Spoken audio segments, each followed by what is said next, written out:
apa matirwadzisa. Tiwo maendero enyu yeregogochirwa Mwari wangu Jesu, apa matirwadzisa. Tiwo maendero enyu yeregogochirwa kusiya kereke ichichema, apa matirwadzisa. Mwari wangu Jesu, Jesu wangu Jesu, apa matirwadzisa. Tinoziva rufu, murayiro wenyu Mwari, asi apa Jesu matirwadzisa. Tinoziva rufu, murayiro wenyu Mwari, hakuna anoziva ramangwana, apa matirwadzisa. Jesu, Jesu, Jesu, Jesu, Jesu, apa matirwadzisa.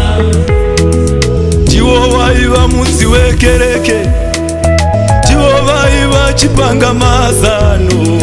Jesu, apa matirwadzisa. Tiwo vaiva mudzi wekereke, tiwo vaiva chipangamazano. Jesu, apa matirwadzisa. Mwoyo yedu yachema, kereke ine misodzi. Mwari wangu Jesu, apa matirwadzisa. Tinoziva panyika hatigari pano nokusinga peri, asi chani Jesu, apa matirwadzisa.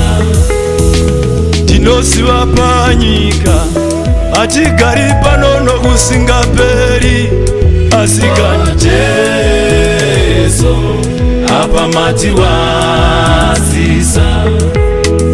Shoko renyu rinoti tinofanira kufa, asi chani Jesu, apa matirwadzisa. Hongu takafanana nemvura yakateurirwa pasi, asi chani Jesu, apa matirwadzisa. Nyika pamwe nekereke izere nemisodzi, taremerwa Jesu, apa matirwadzisa. Zvinonzi Mwari hatoreri munhu kaupenyu, asi unofunga mano kuti wakadzingwa rege kakuraswa, asi chani Jesu, Jesu wangu Jesu, Jesu, apa matirwadzisa. Matisiya ronda eupenyu wese, baba vangu kani Jesu, apa matirwadzisa. Matisiya ronda mbuya bishopi rakakura, sodzi wangu Jesu, apa matirwadzisa. Kunze kwenyika, munyika ino yeZimbabwe, kereke izere nemisodzi, apa matirwadzisa. Mwari wangu Jesu, Jesu wangu Jesu, Jesu, apa matirwadzisa.